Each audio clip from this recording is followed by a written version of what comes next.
Hello humans, my name is Jemima and welcome back to my YouTube channel. If you're new around here, please feel free to subscribe, watch any of my old videos, but also watch this one as well. In today's video, I'm just going to be talking about life, loss, death, and if you have experienced any of this, let me know in the comments. And how do you deal with death and loss? As most of you know by now, I'm back at work. I've been back for the last 2 months. I work with kids, if you don't know that already. So work has been really challenging. I've talked to some people about exactly what's going on in my life, and especially with work. But one of the things that we are dealing with at work right now is losing one of our co-workers. She had a heart attack and she died. And that's what we're dealing with. That's what's happening at work. And it's been challenging because I'm super positive, but I don't know, life has been pretty challenging and it's hard to be positive. I've lost family members, I've lost friends, I've lost people, but I've never lost a co-worker. So it's kind of weird because you still have to go back to work and show up and be positive, but then you also see things that remind you of her. The reason why I'm talking about this is because I think we forget that life is too short and we're not immune to death, and we're not immune to loss and struggles and pain. And sometimes I think we forget that, and also we forget that people around us are not immune to those things.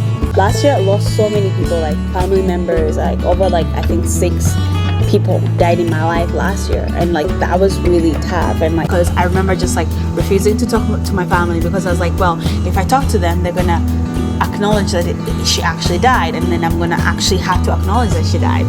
And I think part of my response to death was just I'm not gonna acknowledge the death that way. It's not real, but it's not true. I think we have to allow ourselves to feel and actually process the way we process. Everybody deals with death differently. Some people just shut down or cry or talk about it, and but I encourage you to feel, even if it's uncomfortable. Even right now, I was really tired of crying because I felt every single time I thought about it, I just started crying. And also I think about the fear of losing people, and then I start crying again. I'm that kind of person who kind of struggles with asking for help. I'm always taking care of people, but when it comes to my time, when I need the encouragement, when I need the help, it's hard to ask for it. And I feel lately I've been trying to do that more, where I'm hey, I actually need encouragement. I think 2019 was one of the best years, but also one of the hardest years emotionally and spiritually. And I remember just I just felt so lost. And I remember even with my cousin, we made these she loved having sleepovers and she loved us staying over extra days. And I remember when we went to Uganda, she was just hey, I'm gonna see you, and when you come back we're gonna have a sleepover, we're gonna do this, we're gonna do that. But unfortunately that's not gonna happen. Obviously I'm gonna do it with my other cousins, but that's not gonna happen. And with my co-worker, Miss Dina, I remember we were talking about Filipino food and how we were gonna go out and eat or whatever, but obviously quarantine happened and then life ended. And we don't think about life, we don't think about that you can just lose your life like that, or people in your life can just disappear or just go. But the reason why I want to talk about it is because I feel I'm not the only one dealing with loss or struggles or whatever. And I think if I talk about it with you guys, it'll help me process everything that's going on. Also maybe if you have something that helped you when you were going through loss, you can help me, and we can all spread some positivity and encouragement to each other.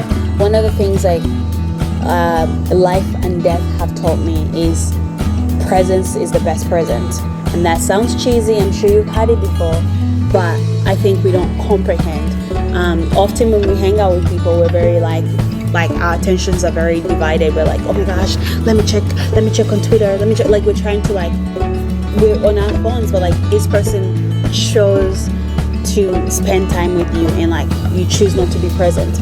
And one of the challenges in my life right now is I'm gonna try to choose to be present with people. If I'm talking to you, I am talking to you, I am giving you my whole person, my presence, my soul, my spirit. I'm talking to you, we're having a conversation. And I think being present in people's lives is such an important thing. Unfortunately, most of my friends are either in Uganda or outside of different places. But one of the things that I'm trying to do the most is to do FaceTime. Instagram has video chat, WhatsApp. just being present with people and like talking to people. Zoom, you can do Netflix watch parties, whatever. I don't have anything to give to any of you guys except my love and my presence and my time, and maybe sometimes my money, who knows. And there is this quote that I really love, and I always like try to remind myself of that, and I'm gonna read it to you guys, and then we're gonna talk about it for a bit. It says, he who gives money gives much, he who gives time gives more, and he who gives himself gives all. And that's such an important quote, because people need your money, people need your time, but most importantly, people need you as a person. People need your presence. And I feel like it would be such a waste that you existed and your presence wasn't shared with people. One of my love languages, like my top love language, is words of affirmation, physical touch, quality time, blah blah blah. But I find life in giving encouragement to people, but also receiving encouragement. And I feel like people don't do that enough. We don't really share how we feel about people. I don't want to die, and the only time I hear something good coming from your mouth is when I die. You know what I mean? Because a lot of people are very like, oh my gosh, she was so great, she was one of my great friends. Like, you know what?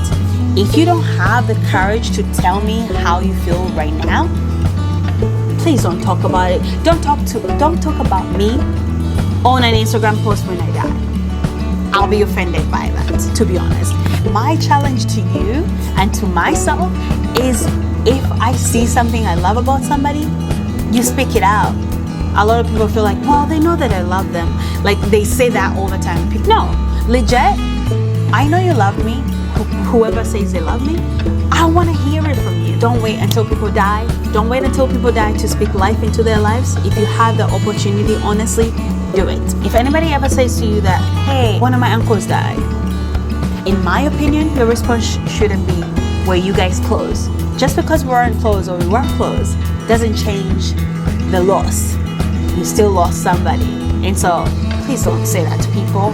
I find it hurtful when people say that, because I'm like, okay, if I was close, would you feel sorry for me more? Or if I wasn't close, would you feel less sorry for me? That's how I interpret it as. Maybe I'm wrong, correct me if I'm wrong. I remember somebody asking me like, did you know George Floyd? And I'm like, no, you don't have to know somebody to feel the pain. It's the same thing with celebrities. Like legit, Naya Rivera, when like she went missing, and then she was pronounced dead, legit, I cried the whole night. Like, you don't know them, you've never met them, but it still hurts. Like, you've seen these people on screen your whole life maybe, and then suddenly they're gone. Like, it's personal. Death is personal, but also distant. Like, one of the other things that death has told me in life is legacy. Legacy is such an important thing. We don't think about it, but it is. How are people gonna remember you? I want to know that somebody felt loved because of me. Like, I want to live a life that's worth remembering. God has given you life, and your gifts back, legit, is what you do with that life. You have talents, and your gifts back to God is what you do with those talents. One of my fears is like being forgotten, but also forgetting people. I don't want to forget. I want to remember everything, and that's one of the reasons I do photography and I love photos, is because like they will always help me remember some of the things that my mind will forget. I want to like keep people's memories alive. And conclude this whole video, because it's probably too long. Life is short. Tomorrow is not promised. Presence is the best present, like legit. Photograph, share, experience life with people, be present, like legit.